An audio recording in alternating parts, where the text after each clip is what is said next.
What are you doing? I'm starting a 30-day fat loss transformation. You know David Blaine? He's coming over to help. Okay. Just remember, don't go crazy. Slow and steady wins the race. Will! Idiot.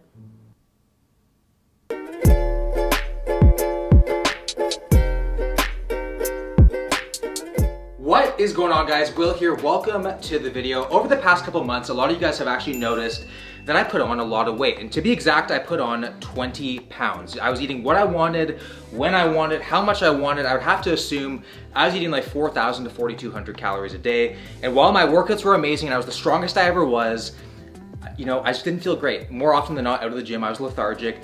My skin was breaking out, and most importantly, I did not like the way I looked. So over the past 30 days, I decided to commit to a little bit of a cut, and I was very surprised with my results. So in today's video, I'm gonna show you guys exactly what I did diet and training wise to get to the point I'm at right now.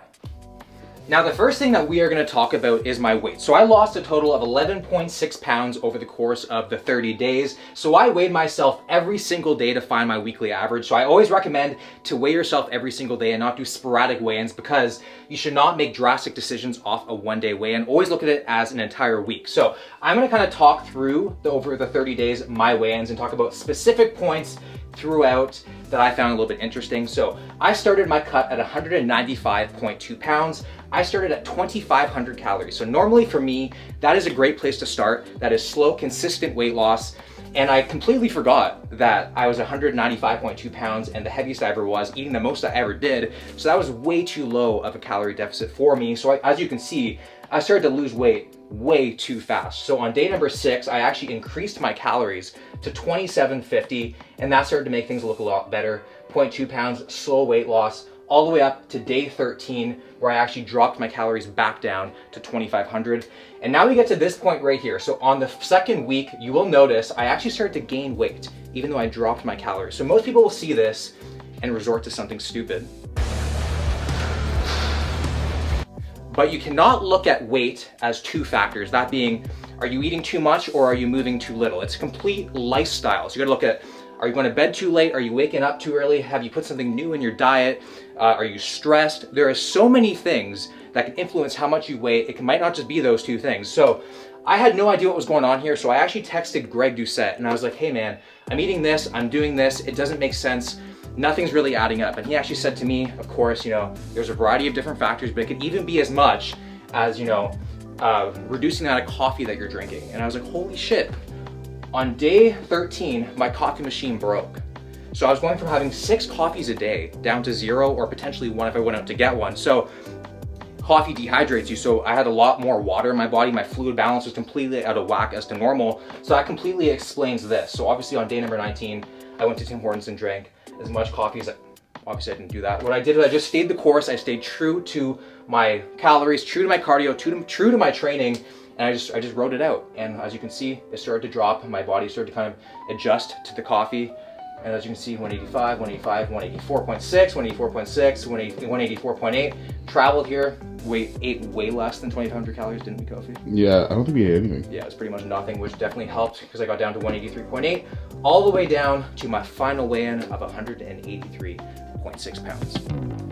When I say that I ate the same foods every single day, I ate the same foods every single day. I was in a monogamous relationship with all of these foods. So I found personally on a cut, when I have structured meals and I kind of just stick with the same things every single day, I'm much more likely to adhere to my cut. Whereas if I just had calories open to interpretation day to day, I am just much more likely to find ways to kind of fit things in, like donuts and donuts. So all of these things have proven to fill me like none other. So starting with the protein, so as filling as dark meat can be, when it comes to a cut, I kind of stick with the usual suspects, that being minced turkey, chicken breast. I have been loving the veggie ground meat. It is amazing. So I kind of swap between the two for dinner time, which you'll see exactly what I do with it. Of course, we got the Greek yogurt, of course, the egg whites, and that's pretty much it for my protein sources. And then we get over to the carbs. As you can see, I absolutely love this bread. So this is called the Betty's bread. She tastes amazing.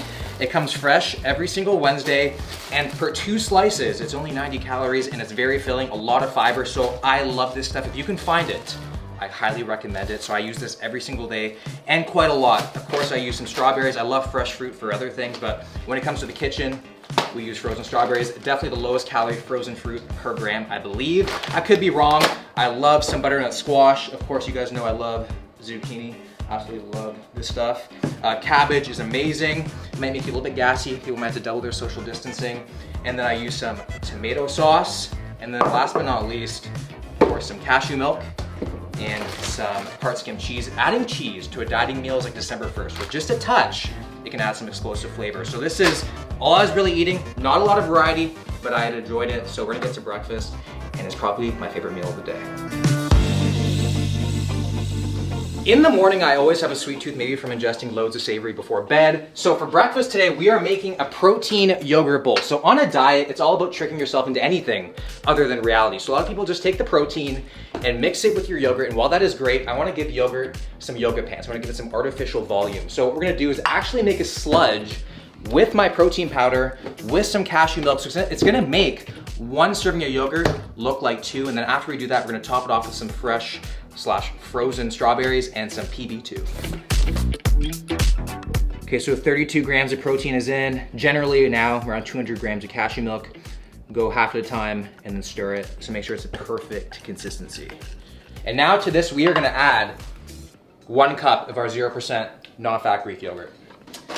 Now we're gonna do 210 grams of some frozen strawberries, just right on top. And then we're gonna go 12 grams of some PB2. I don't mix it, I like to keep it in the powder. Powder is purest. So 12 grams of PB2 right on top. There we go. So this was my meal every single day for like the first 10 days. And then I was like, why am I feeling a little bit hungry? Like almost immediately after I ate this. And I was like, okay, there's a lot of carbs, there's a lot of protein, but not enough fat. So I actually got recently this all organic shredded coconut. So it's only coconut, and I add 1 serving, which is 15 grams. It's 100 calories and 10 grams of fat. Adds a lot of flavor. It is super delicious, and it makes it a lot more filling. So 15 grams right on top, and this is my breakfast. So this is my breakfast and pre-workout meal. Good balance of protein, carbs, and fat here. So I'm gonna let this digest for about an hour, and then I'll see you guys at the gym. Heading to the gym to train chest, back, and biceps. So in terms of my training, nothing has really changed, because if you want to keep the muscle that you built, you got to train the same way that you did to actually build it. So I have only started to make adjustments towards the last week of my training, mainly due to the fact that I have less calories coming in, which means I have more fatigue, and I really got to focus on my recovery, especially on a cut. So I have been incorporating some techniques to make the most of my workouts, and I'll show you guys exactly what I'm doing. In terms of my strength, it didn't really go down. What went down was my endurance with that strength. So for example, an incline dumbbell press, what I'm starting with, I could typically pop the 115s for 4 sets of 8, whereas now I could probably do 2 sets. And you know, if I pushed it to 4, I'd probably be pretty fatigued, and the rest of my workout would be a joke. So what I've been doing now is incorporating in top sets for my main movements of the day. Usually the first 2 exercises, which today would be the incline dumbbell press and the pull-up. So what that is I'm gonna work up to a top set of the day with the 115s, hoping to achieve 8 reps or maybe even progress and get 10 reps. After that set, where I go completely all out, I'll drop the weight 20 to 25% and bang out another 3 sets, 8 to 10 reps, get a little bit more volume in. So that is what I'm doing for my main movements of the day. And then we get on to the accessory work.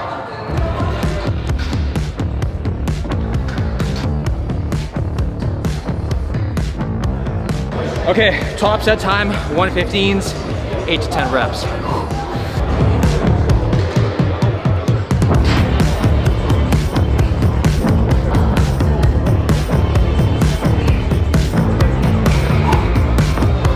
So I got 8 there. And you know, that's enough to maintain your muscle, because honestly, you don't need a lot to maintain the muscle that you already have. So this gave me the stimulus that I previously had when I was at my biggest, which is completely fine. So we're gonna back it down to 95 pounds, hoping to get 3 sets, 10 reps.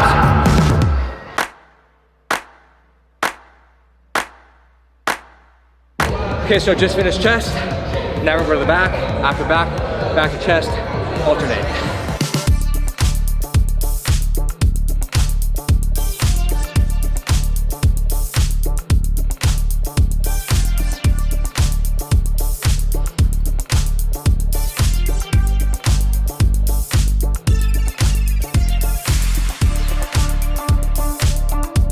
Okay, so just wrapped up my primary work, and now it's time to do the secondary work of the day. So when you're in a cut, you're gonna have good days and you're gonna have bad days, and those bad days are really bad. The last thing you wanna do is be in the gym. So for my secondary work, I have been auto-regulating the amount of sets that I do to manage my fatigue, like I mentioned in the car. So on days I don't feel it, I'll do the bare minimum, which is 3 sets. And on days I'm feeling really, really good, which is gonna happen, you're gonna have those one-off days you just feel amazing, I push it to 4 or 5 sets and really take advantage of those good days.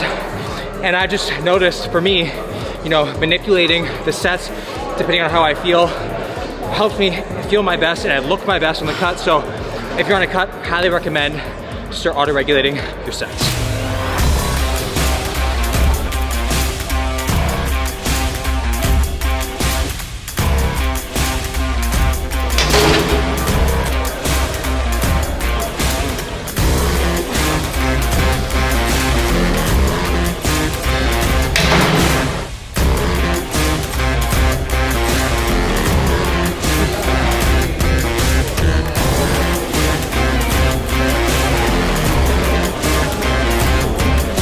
Okay, so the last exercise of the day is the barbell curl. Probably do three to 4 sets, 10 reps. So the last thing that I did was I actually removed an exercise from my routine. So I would normally do like a third exercise for the chest and the back. But honestly, if I can't go all out, I honestly don't think that there's a point of it. Especially on a cut, your energy goes pretty quick. So by adding more exercises, it doesn't really do anything for you. So I always just recommend to focus and go hard on a few movements, and that's your best bet. So last thing here, 3 to 4 sets, 10 reps.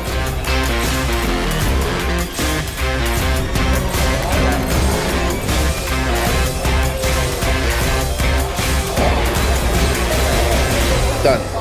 Now in those before and after photos, I actually shot myself on purpose in the worst conditions possible against natural light where all my lines were blurred out. You can't see really any muscle.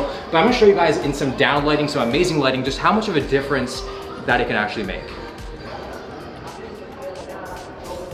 Side. It's pretty good. Dang. Dang, bro. So this is good lighting. This is what you guys see on Instagram and stuff, but literally 99.9% of the time, I walk around looking like I do in those like before and after photos against the natural light. So don't let things fool you on social media.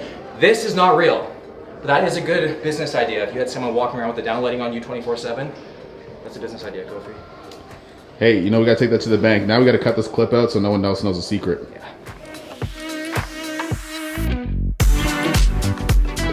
So for lunch today, I have 450 grams of cabbage, 250 grams of zucchini, and 8 ounces of chicken. So I just sauteed this with garlic powder and soy sauce. Soy sauce is a great way to add a lot of flavor for no calories at all.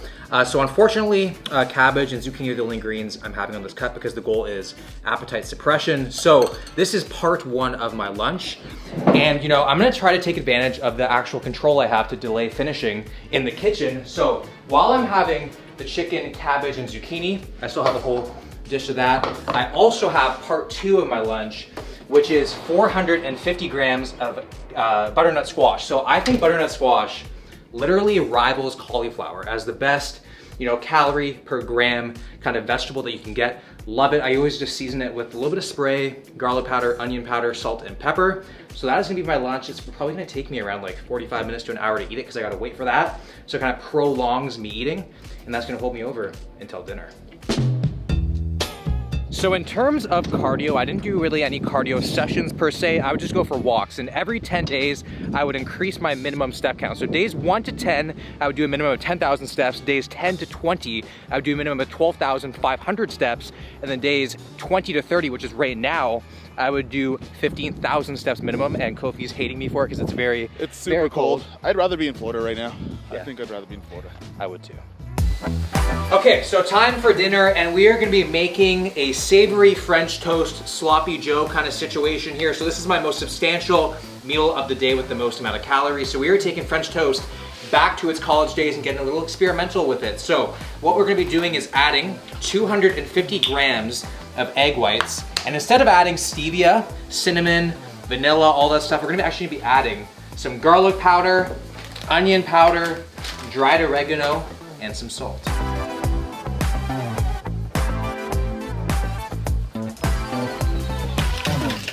Okay, so the egg mixture is finished, and now my meal calls for 150 grams of bread. So On the back, it says 2 slices is 47 grams. So theoretically, 150 grams comes out to 6.4 slices, but that is not always the case. It actually always varies. Not all slices are the same size. So if you have a thing of bread and it says 1 slice is this, I still recommend weighing it because it can be quite off. So we're gonna see what actually 150 grams is.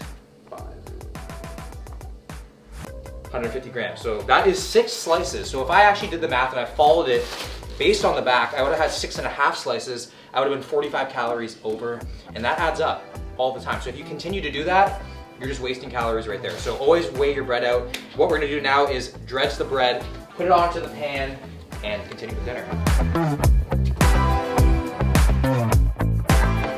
Do you think I got this 6 slice flip, Kofi? You know what? I'm feeling confident in your abilities. I got it. Ready? 3, 2, 1. And today I'm doing a couple of servings of ground turkey. The other day I might do some vegan meat.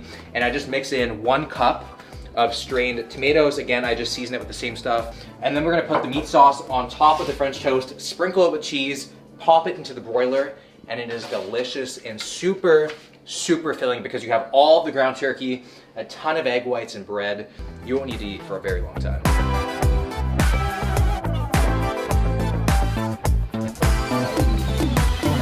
This thing is delicious. I have this plate, and then I still have this whole pan right here. And again, it's super filling. There's a lot of protein in here too. Oh my God. The bottom literally tastes like garlic bread. We are bringing up Betty's Wild Side for sure with this recipe. Must try it. I'll put the recipe in the description along with my entire training program on this cut, so make sure to check it out. So I'm gonna devour this, and all we have left is dessert.